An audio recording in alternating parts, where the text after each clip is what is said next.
नमस्कार। निराला कंस्ट्रक्शन के एक और नए वीडियो में आप सभी का बहुत बहुत स्वागत है और मैं हूं आपका दोस्त इंजीनियर प्रभात कुमार सिंह। दोस्तों, डेली की भांति आज एक और वीडियो लेकर आप लोग के लिए हाजिर हो गया हूं और आज की इस वीडियो में मैं आप लोग को एक बन रहे घर के लिए जो छत की ढलाई से पहले तक का जो पूरा काम किया गया है इसके बारे में बताना चाहता हूं, दिखाना चाहता हूं कि आखिर किस तरीक़े से इस घर को बनाया जा रहा है, कहाँ पे गलत काम किया जा रहा है, कहाँ पे सही काम किया जा रहा है, क्या इसमें बदलाव और किया जा सकता था, इससे और अच्छा प्लानिंग के साथ इस घर को बनाया जा सकता था, और कॉलम और बीम का साइज़ जो है इसके बारे में बता दूंगा। इसके साथ इस घर को बनाने में कितना रुपये तक का खर्चा आया है इसके बारे में भी आपको जानकारी दूंगा, जिससे आपको अपने बनने वाले घर के लिए आइडिया लग जाएगा कि आपको अपना बनने वाले घर का काम किस तरीक़े से करवाना है।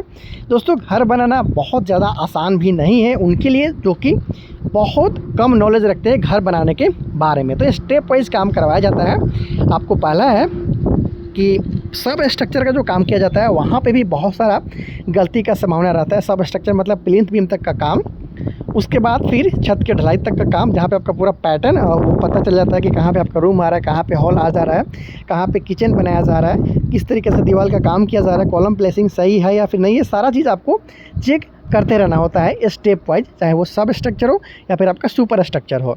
तो यहाँ पे जो काम आप देख पा रहे हैं, छत के ढलाई से पहले तक का जो जोड़ाई का काम किया जाता है ऑलमोस्ट वहाँ तक काम कंप्लीट हो चुका है और बहुत सारे यहाँ पे खामियां भी है। इसके बारे में आपको बताना चाहता हूँ। मकसद ये है कि अगर आप अपने बनने वाले घर के लिए प्लानिंग कर रहे हैं तो आपको दिक्कत ना आए, आप इजीली अपने घर का काम को बहुत अच्छे तरीके से करा पाएंगे अगर आप इस वीडियो को पूरा देखेंगे, और अंदाज़ा भी चलेगा आपको कि आपको अपना नया घर बनाने में कितना रुपये तक का खर्चा आ सकता है। तो साइज़ का बात कर ले तो इस घर को जो फ्रंट व्यू है इस घर का उसे बनाया जा रहा है 25 फीट, जो साइड व्यू है उसको बनाया जा रहा है 40 फीट, मतलब 40 फीट बाई 25 फीट।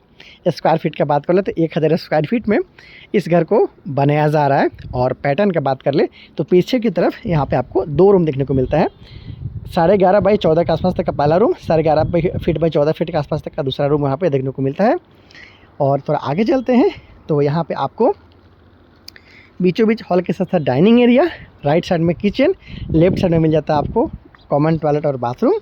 और इसके साथ साथ स्टार्टिंग का बात कर ले बिल्कुल शुरुआती का तो मेन एंट्रेंस है, हॉल के साथ साथ ये आपका डाइनिंग एरिया है, लेफ्ट साइड में उस तरीके से सीढ़ी का काम किया जा रहा है। तो ये तो पैटर्न हो गया कि 2 room, hall, dining area, kitchen के साथ में टॉयलेट बाथरूम, सीढ़ी के साथ में घर को बनाया जा रहा है। कॉलम का बात कर ले तो 10 इंची पे 10 इंची का 4 सरिया के साथ में सामने आप कॉलम देख पा रहे हो, उधर भी आप देख पा रहे हो, इसके साथ साथ यहाँ पे भी आप देख पा रहे हो। 8 mm का रिंग का प्रयोग भी यहाँ पे किया जा रहा है। लेकिन गलती देखिए दोस्तों, मैं बार बार बोलता हूँ कि जब घर के लिए प्लानिंग कर रहे हो तो एक अच्छे तरीक़ा से जो आपके लिए अच्छा हो सके उनसे आप प्लान बनाइए। जैसे कि आप एक्सपीरियंस इंजीनियर से बनाइए, इंजीनियर हायर नहीं कर सकते हैं, हालांकि बहुत कम खर्चा में आजकल नक्शा बन जाता है, मैं भी अब नक्शा काम करता हूं तो मुझसे भी आप बना सकते हैं, फिर किसी और को भी आप बनाइए, या फिर आप कोई अच्छे ठेकेदार जो पुराना ठेकेदार हो उनसे भी आप कंसल्ट कर सकते हैं, वो लोग भी कई बार अच्छा नक्शा आपको दे देते हैं। तो देखिए यहाँ पर जो काम किया गया है कॉलम प्लेसिंग में, आप देखिए साइड वाला जो कॉलम है और जो बीच वाला कॉलम है यहाँ पे ध्यान देंगे। बिल्कुल ये जो हमारा दोनों रूम है ये 14 फीट बाई 11.5 फीट के आसपास तक का रूम है, ये भी 14 फीट बाई 11 फीट के आसपास तक का रूम है। कॉलम जो लगाया गया बिल्कुल बीच में लगा दिया गया। देखिए ये रूम का पार्ट है हमारा, बीच में कॉलम लगाया गया है। देखिए यहाँ पे भी ये रूम है, बीच में कॉलम लगा दिया गया, जबकि बहुत ज़्यादा रूम का साइज़ भी बड़ा नहीं रखा गया, सिर्फ 14 फीट बाई 11.5 फीट के आसपास तक का ये कॉलम है। तो बीच में जो कॉलम आ गया है तो यहाँ पर जब आप देखते हो तो लगभग 3 से 4 इंच के आसपास तक का यहाँ पे आपको ये कोर नज़र आ रहा है, इधर भी नज़र आ रहा है और उधर भी नज़र आ रहा है।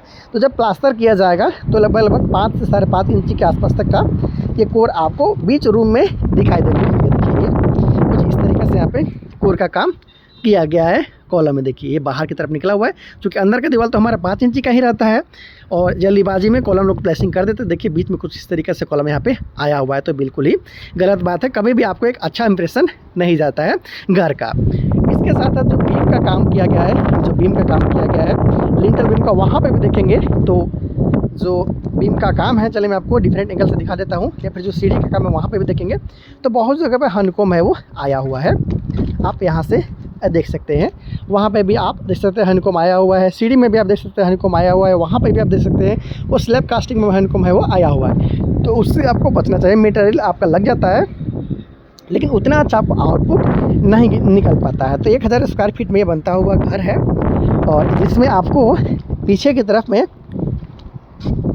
2 बेडरूम है, या पीछे की तरफ 2 बेडरूम है, हॉल के साथ dining area, kitchen, toilet, bathroom की सीढ़ी का काम किया जा रहा है। और कॉलम बात करें तो 3 इस लाइन में 3 आगे। इसके साथ साथ बीच वाला जो हिस्सा है देख पा रहे हैं, यहाँ से लेकर वहाँ तक ये देख पा रहे हैं लगभग 30 फीट के आसपास तक का ये डिस्टेंस है। बीच में कोई भी यहाँ पे सपोर्ट नहीं दिया गया। तो अगर ये कॉलम को अगर उस कॉर्नर पे दे दिया जाता तो जो डिस्टेंस है हमारा हॉल का वहाँ से लेकर यहाँ तक जो दोनों बीच में कॉलम आ रहा है उसका डिस्टेंस भी कम हो जाता है। यहाँ पे कॉलम दिया जाता तो ये दोनों कॉलम का डिस्टेंस भी कम होता। लोड जो हम लोग डिस्ट्रीब्यूशन के बारे में जानते हैं कि कॉलम है जो हमारा जो लोड रहता है उसको नीचे बीम में ले जाता है, प्लीन बीम में, उसके बाद नीचे की तरफ वो फुटिंग की तरफ ट्रांसफ़र हो जाता है। तो लोड जो डिस्ट्रीब्यूट होता है उसमें भी काफ़ी आसानी रहता है अगर इस कॉलम को यहाँ पर लगाया जाता। लोड डिस्ट्रीब्यूटर के साथ साथ आपको ये जो कोर एक्स्ट्रा मिल रहा है इसमें भी आपको काफ़ी सहूलियत मिल जाता है। तो एक अच्छे प्लानिंग के साथ आप अपने घर का काम ज़रूर करवा लीजिएगा, चाहे 2 या फिर 4 दिन आपका लीक क्यों ना हो, तो घर नहीं बनता है।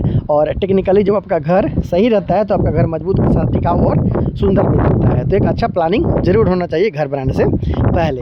तो इस तरीके से इस घर के काम को किया जा रहा है और इस घर को बनाने में अब तक 5 लाख के आसपास तक का खर्चा है वो आ चुका है। छत के ढलाई का काम पूरा भी बाकी है, सिर्फ जुलाई तक का ही काम किया गया है। 1000 स्क्वायर फीट में यहाँ पे काम किया जा रहा है। तो जैसे जैसे काम आगे बढ़ेगा आपको बताऊंगा, दिखाऊंगा, समझाऊंगा कि किस तरीक़े से इस घर को कंप्लीट किया गया। एक बात और बता दूं कि इस घर में फर्श बनाने का भी काम पूरा बाकी है। देख पा रहे सिर्फ डस्ट फिलिंग तक का ही काम किया गया है।